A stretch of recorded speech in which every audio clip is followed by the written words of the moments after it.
The Hard Shoulder with Kieran with the MG hybrid and electric range on NewsTalk.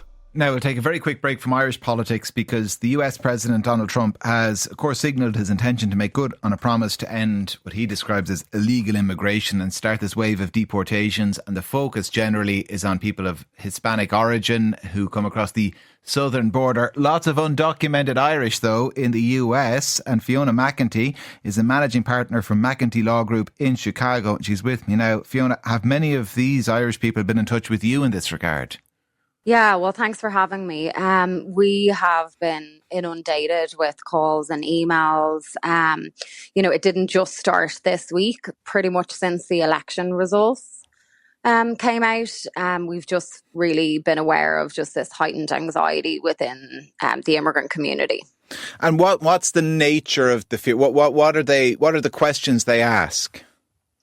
Well, we're in Chicago and I'm not sure how much of the coverage has made it over to Ireland, but there's talk that Chicago is going to be the epicenter of some of these kind of mass deportations and raids. So people are calling if, either they are undocumented or a family member is undocumented, wondering if there are any immigration options available to them.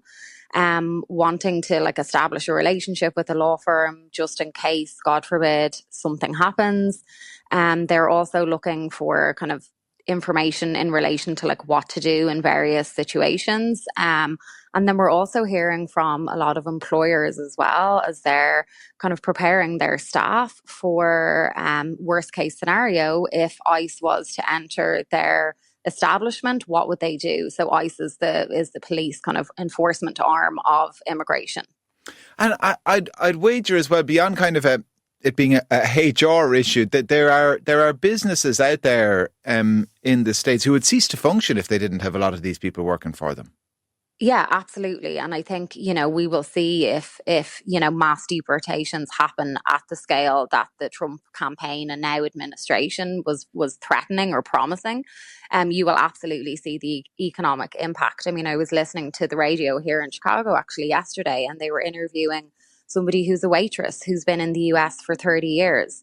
She was speaking on condition of, she was anonymous, but she was saying how, she's been here for 30 years. She's pretty much had the same job the whole time. She's a hardworking woman. She's no criminal convictions. She's just trying to make a better life for herself and her kids. And these are the types of people that we're talking about. We're not talking about hardened, criminals who have, aggravated felonies. We all agree that those people don't belong here. But really the majority of people don't fall into that category. They're like the waitress who has been here for decades and is a hardworking person and who is contributing a lot to our country. Listen, it's not just the States where you'll find kind of a more febrile atmosphere swirling around the issue of immigration. Here as well, to a degree. And so there'll be people listening to this, and this, Fiona, that they'll be kind of texting in now saying, well, listen, live by the sword, die by the sword. If they're undocumented and they get swept up, that's life.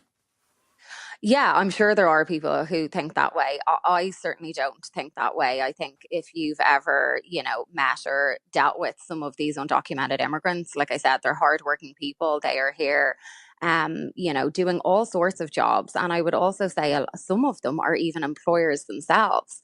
So you need to think beyond the slogans is something that I would urge people to do. So if you imagine 12 million people being in the US, the vast majority, if not 100% of them are working and they're contributing to the economy. So they're actually creating jobs by being here, by, purchasing groceries and healthcare and, actually living in a country stimulates the economy.